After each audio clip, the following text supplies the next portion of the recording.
ময়মনসিংহে শুরু হয়েছে দুদিনব্যাপী বাংলাদেশ ইউথ ক্যাডেট ফোরামের ক্যাম্প ব্রহ্মপুত্র ২০২৫। ময়মনসিংহ কৃষি বিশ্ববিদ্যালয় হাই স্কুল মাঠে এই ক্যাম্প অনুষ্ঠিত হয়। সকালে জাতীয় পতাকা এবং সংগঠনের পতাকা উত্তোলনের মাধ্যমে শুরু হয় ক্যাম্পের আনুষ্ঠানিকতা। ঢাকা, সিলেট, রংপুর সহ বাংলাদেশের বিভিন্ন জায়গা থেকে এসে যোগ দেন প্রাক্তন ক্যাডেটরা।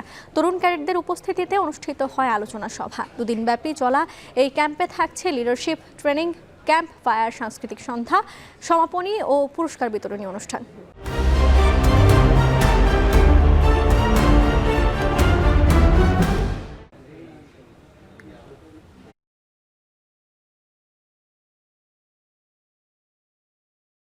আপনাদের যে দায়িত্বগুলো পালন করেন ডেফিনেটলি আমি অ্যাপ্রিসিয়েট করি, এবং দেশের মানুষ এগুলোর জন্য অন্তর থেকে আপনাদেরকে দোয়া করে। আপনি দেখেন যে কোনো ডিসিপ্লিন লোক বা যে কোনো ডিফেন্সের লোক, তাদেরকে দেখলে সাধারণ জনগণ কিভাবে একটা ভরসার বিন্দু হিসাবে এগিয়ে আসে, কিভাবে স্যালিউট করে।